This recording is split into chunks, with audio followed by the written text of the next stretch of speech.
Welcome to The Briefing, your weekly debrief of top news by the Arizona Republic and azcentral.com. I'm Rafael Carranza. Here are the top 3 things that you need to know this week. The slate of fake electors charged with trying to overturn the results of the 2020 election are set to be arraigned on May 21st. A total of 18 people face 9 felony charges, including 12 state Republicans in Arizona. Several of them have asked to appear in court remotely, but not all of them may show up.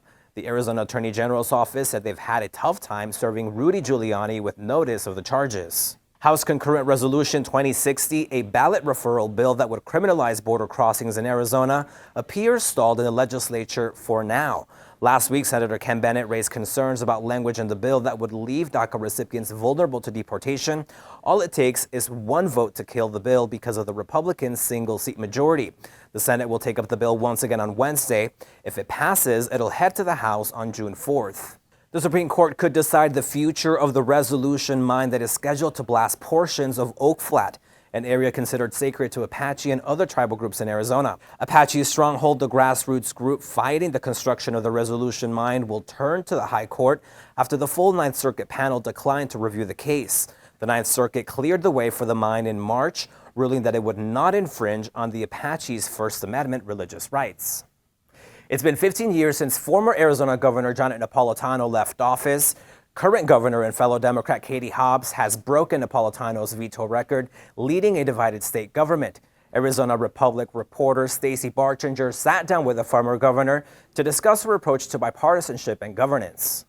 I oftentimes felt when I was governor, and we had to work across the aisle all the time, it was a Republican legislature, but that it was more conservative overall than the millions of Arizona voters who I'd met many of on the course of the campaign, and took positions that were not necessarily reflective of the greater populace. She respectfully broke your veto record. I think she's about to, just in her second year, break the all-time for any governor veto record. Any thoughts about that? It sounds like you think that's a good thing. Well, you know, the governor has a veto for a reason, and if the legislature doesn't like it, it can override the veto. They never overrode me. They never even I think they once tried to override me and didn't. Probably half of the bills that I vetoed, they knew I was going to veto.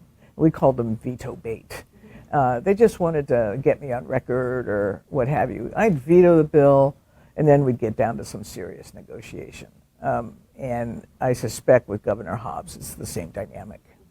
You know, there were folks who thought you as the Democratic governor would veto every Republican bill, but you didn't do that. No, intentionally. No, and you know,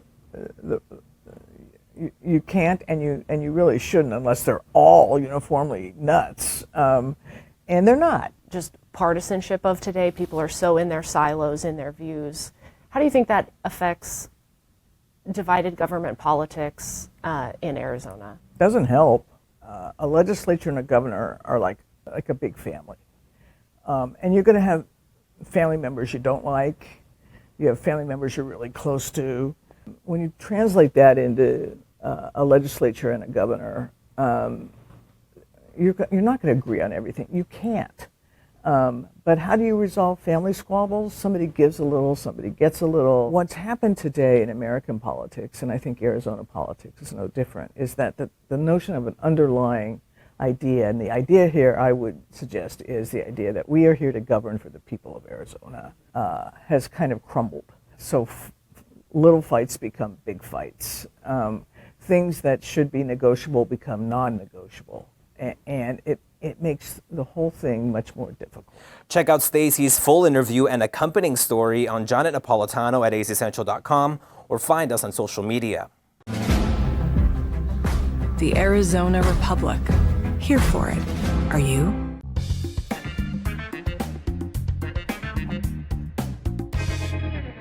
For this week's Sunspot, we're revisiting some of the best images from last week's solar storm.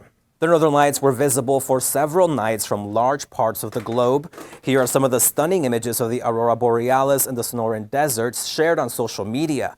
A series of solar storms caused the lights to be visible from as far south as Mexico City. These images show what it's like in the Sonoran desert.